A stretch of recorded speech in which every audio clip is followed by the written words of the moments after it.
இங்கே உட்காந்து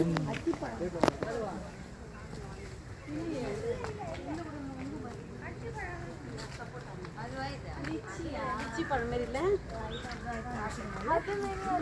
இதே மாதிரி ப்ரௌன் கலர்ல ஒன்று இருக்கும் அது பேர் லிச்சி இல்லை லுங்குன்னு சொல்றேன்.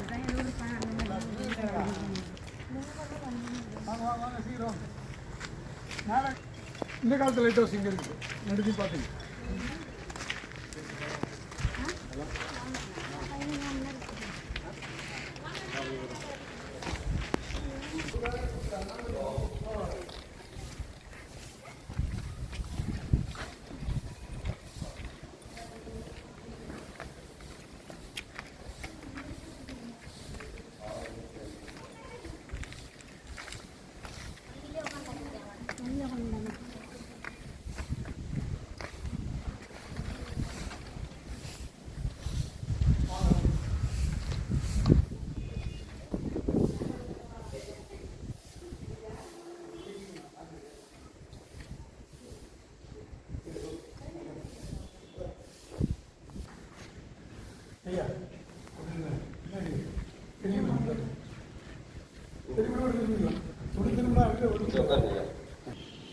ஒரு தாரம் வளர்ந்து வெள்ளி முடிச்சதுக்கு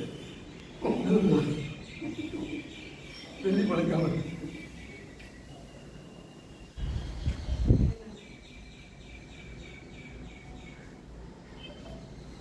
சரி நினைக்கலாமா? இப்போ நம்ம இருக்கிறது வந்து மகிஷாசுர மர்த்தினி கோயில் குகைக்கு மகிஷ அசுர மர்த்தினி. புரியுதா? மகிஷ அசுர மர்த்தினி. அசுரன் யாரு இல்லையா? கவனிக்கிறீங்களா? அப்போ அசுரன் அப்படின்னு சொல்லும்போது அது வந்து நமக்கு வரலாற்றில் என்னன்னா அவங்கெல்லாம் வந்து தீமை செய்யணும் அப்படின்ற மாதிரி இது பண்ணுறாங்க. மகிஷம்னா என்னது? எருது எருமை எருமை மகிஷாசுரன். அப்போது தீமை அழிக்கிறதுக்காக எருமையை போல வந்த எருமைனால என்ன நமக்கு தமிழில் சொல்கிறோம்?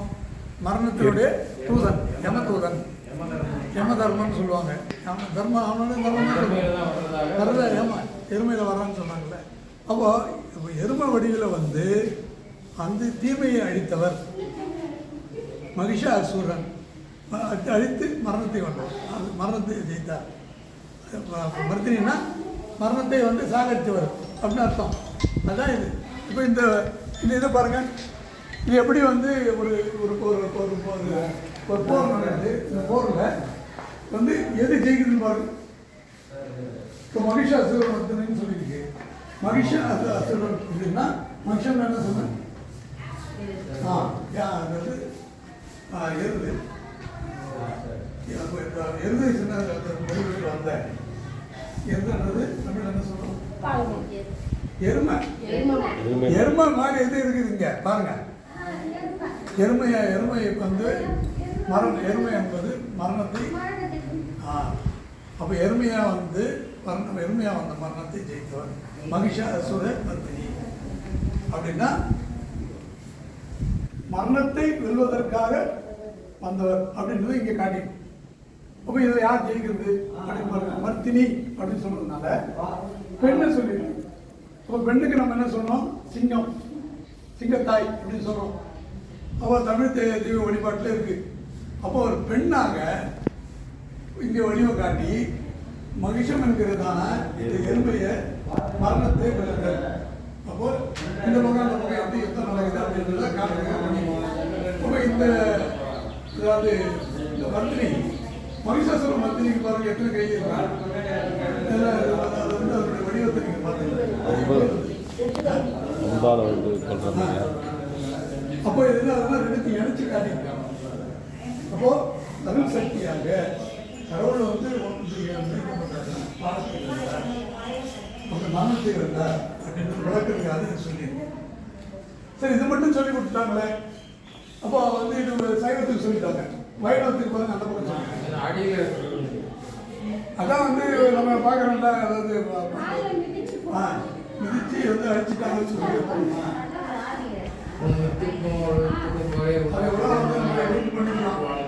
நம்ம கலையை நசுக்கலாம்னு சொல்லியிருக்கு.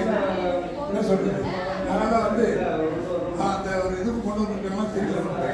நல்லா ஆனால் அதில் நம்ம இதில் படிக்கும்போது வந்து இது வேற ஒரு இது வரும். அந்த வழிவழி வந்து காட்டுறதுக்கு சொல்லி மைசூருங்கிறது மயில் எருமை ஊர். அதைத்தான் மைசூர் மாட்டி விட்டான். அந்த இடத்துக்கு குமார் அவங்களுக்கு விலைக்கு தரோம் மைசூர். சரியா? வாங்க இது இப்போ அதை பார்க்கலாம். இப்போ இதில் தோற்கடிக்கப்பட்டவங்க அசுரர்களா? ஆமாம், அவங்க தான் அவங்கள தான் தமிழங்கிறான். அப்படி சொல்கிறான். ஆமாம், அதான் தப்பு. சரி, இப்போ இங்கே பாருங்க. இப்போ அந்த சைவத்தில் சொல்லியிருக்கிற மனுஷாசுரம் பார்த்தீங்க, இந்த பக்கம் நம்ம பார்க்கும்போது எப்படி தெரியுது அப்படின்னு பாருங்க.